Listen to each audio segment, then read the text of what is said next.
Donc ça s'appelle contre-performance, d'abord parce que ce qui est écrit est très mauvais, et ensuite parce que ça va casser l'ambiance comme je l'ai dit, et enfin parce que les gens qui ont fait ce travail-là ne sont pas là. C'est une performance in absentia, et ça c'est quand même le numérique qui permet de le faire. Alors, si j'arrive à trouver où est ma souris. Alors,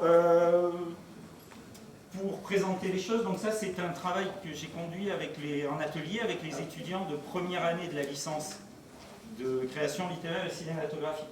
C'est un atelier que devait au départ animer Aurore Ditry, qui a parlé ce matin par la voix de Corinne, et pour les raisons qu'on a expliquées ce matin, elle n'a pas pu le faire, donc je l'ai remplacé. Et là, il faut vous imaginer, vous êtes tous en master, vous êtes en école d'art, vous êtes des grands. Là, c'est des tout petits qui viennent juste d'avoir le bac, pour la plupart, qui arrivent. Et comme le leur a dit un grand de L3 qui a souffert, en début de L3, qui a souffert l'année dernière avec moi, il a dit, bon voilà, vous allez perdre toutes vos illusions. Vous pensez qu'écrire, c'est simple, vous pensez que vous savez écrire, vous pensez que vous savez filmer. Bienvenue et laissez toute espérance, vous qui entrez là. Et donc là, c'est une machine à casser le rêve pour le rendre possible. C'est quand même l'objectif.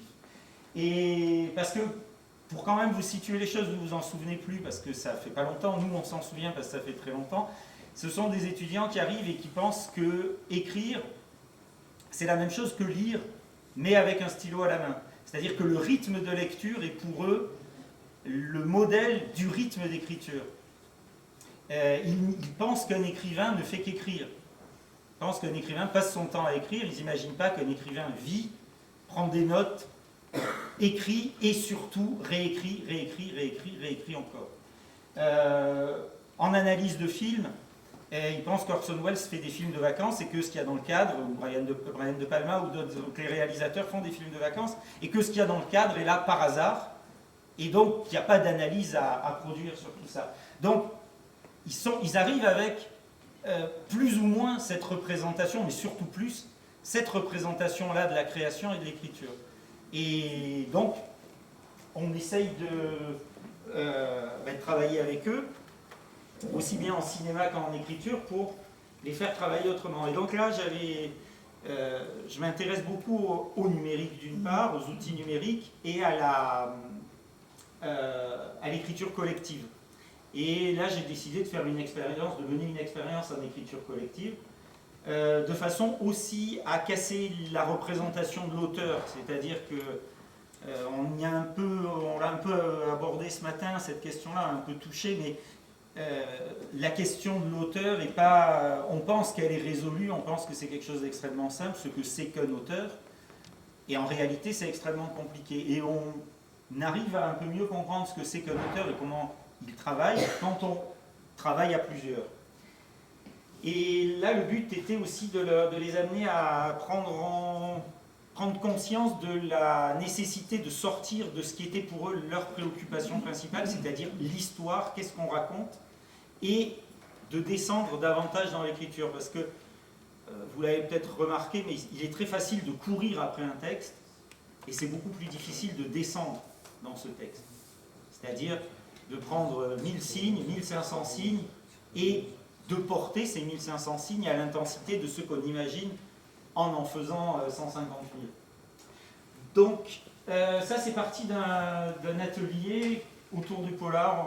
Je leur ai proposé de travailler autour de d'illustrations, de premières de couverture de journaux de l'année 1907 avec des différents faits divers. Ils ont choisi le pire, c'est-à-dire celui d'une femme découpée en morceaux à Monaco et retrouvée dans une malle à Marseille, et sur lequel ont déjà été écrits plusieurs livres. C'est bien sûr une histoire hélas vraie.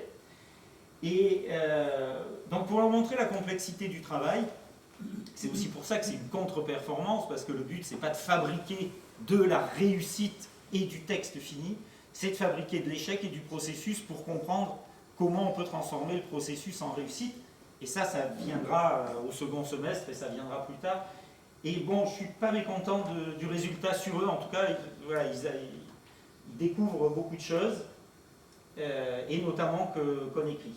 Alors, ce sur quoi on est, donc ça s'appelle Framapad, c'est une société qui s'appelle Framasoft.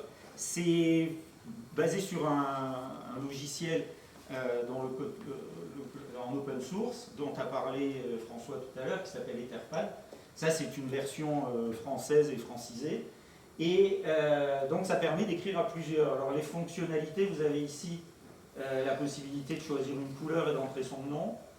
Et donc, ensuite, là, on ne le voit pas, mais on verra peut-être sur une autre. Ensuite, ce que vous écrivez à la couleur, et vous avez votre nom quand vous l'avez rentré. Donc là, je sais, on peut savoir qui a écrit, donc c'est Rodrigue. En fait, il a beaucoup écrit parce qu'il a servi de secrétaire pendant plusieurs séances avec son ordinateur. Et on peut aussi, et ça c'est une fonctionnalité qui ne marche absolument pas, enfin qui n'est jamais utilisée, il y a un chat qui permet, quand on écrit à plusieurs, de commenter ce qu'on est en train de faire. Mais ça ne marche pas. Alors, ce que je vais vous montrer, c'est, on va revenir là, c'est une fonctionnalité qui est ici, et qui s'appelle, normalement on devrait le voir, voilà, historique dynamique.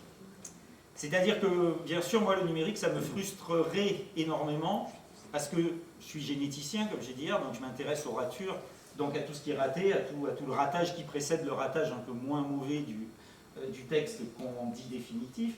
Or, là, avec ce logiciel, on a la possibilité d'avoir un historique dynamique. C'est-à-dire que là, si je veux, j'appuie sur ce petit bouton-là, qui est comme un lecteur de DVD, et on peut voir le film de tout ce qui a été écrit sur cette page. Donc là, c'est Rodrigue qui écrit, et vous voyez en dessous, c'est Florian. Alors on va... Voilà. Je ne sais pas si vous arrivez à lire ce qui est écrit.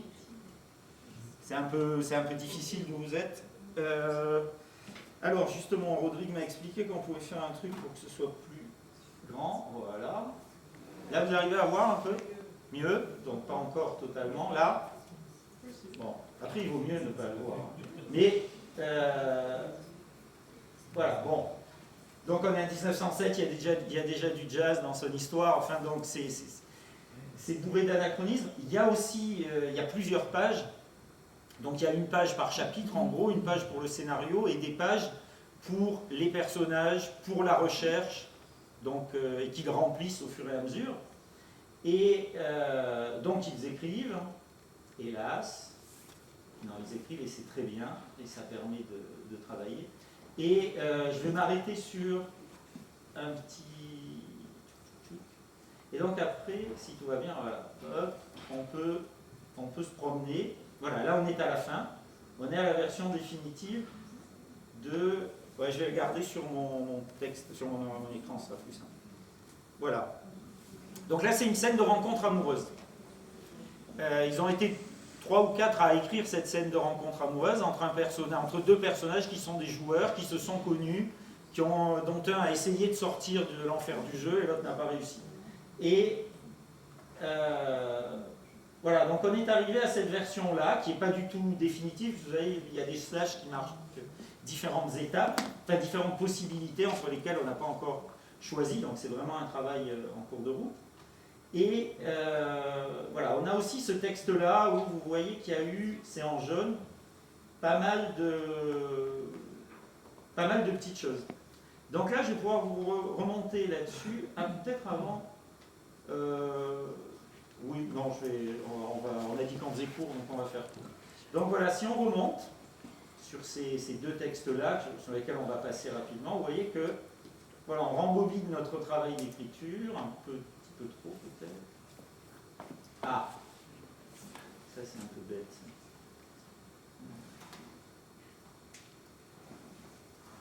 Ouais, voilà. Donc là, ça c'est la version définitive. Là, j'ai essayé de bien revenir en arrière. Voilà, en gros, donc au départ, on avait ces deux textes-là. Et sur celui-là, on a essayé de le travailler de façon à rejoindre un peu le style que Clotilde, donc une autre étudiante, avait... Voilà, donc elle avait donné 2 versions de notre épisode qui pouvaient se raccorder à celui-là. Et voilà, elle avait fini par arriver à des choix stylistiques assez, comment dire, assez inhabituels dans le domaine de la narration. et qui ressemblerait un petit peu, enfin disons, avec des choix de ponctuation de page extrêmement marqués. Et donc, là, le but était aussi de réfléchir à la question du style, au marqueur, et comment on peut, quand on est 30, écrire et avoir quand même quelque chose qui se tienne sur le plan stylistique. Donc on avait, puisque c'est censé être un polar, on avait réfléchi à ce que pouvait être cette écriture-là. Et donc on a...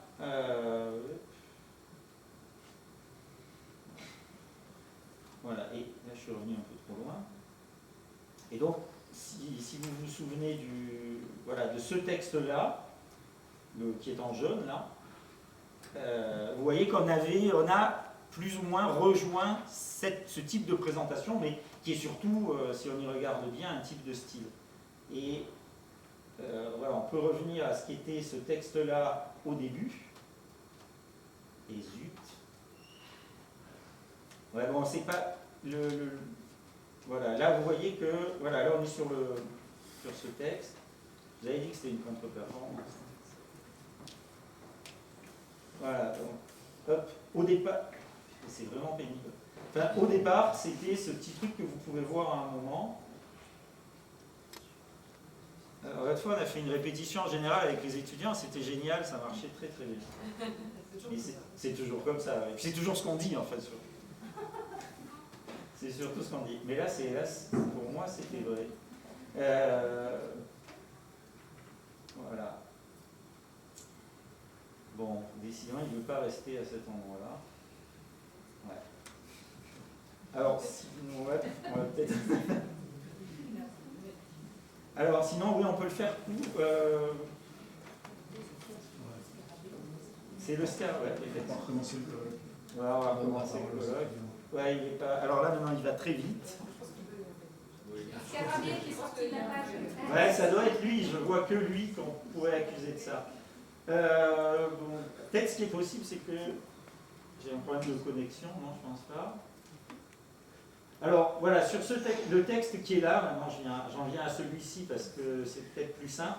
Ça, c'est le texte d'un étudiant qui s'appelle Florian, qui est en fait en deuxième année parce qu'il a déjà validé une licence 2 dans une autre université. Il a voulu venir chez nous.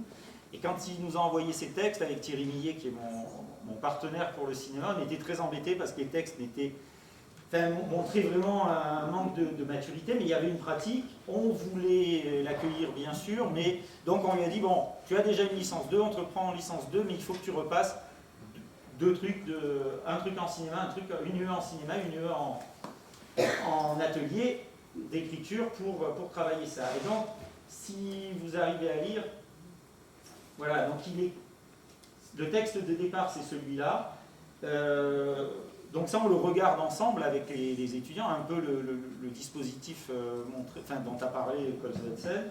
On en parle, bon, on voit que c'est long, on voit qu'il y a beaucoup d'incohérences. Et donc on travaille là-dessus, ça c'est, vous voyez, donc on corrige les fautes de langue, on pose les problèmes qu'elle pose, ces questions-là, les questions de langue qu'elle soulève. Et puis, voilà, on réécrit avec lui, qui fait don bénévolement de son texte, dont après il pourra faire ce qu'il a envie. Voilà. Et on pense à la fin être arrivé à quelque chose, en tout cas lui était très content de ce à quoi on était arrivé, à partir d'un texte où il avait bien vu que ça n'allait pas, mais il n'arrivait pas à s'en sortir tout seul quoi, de ce texte-là. Et je pense qu'on ne va pas continuer ce travail-là au-delà du premier semestre, c'est-à-dire que c'est vraiment une contre-performance aussi parce qu'on n'ira pas au bout du projet, sauf si eux ont envie de s'en emparer. Dans ce cas-là, moi je continuerai à les suivre.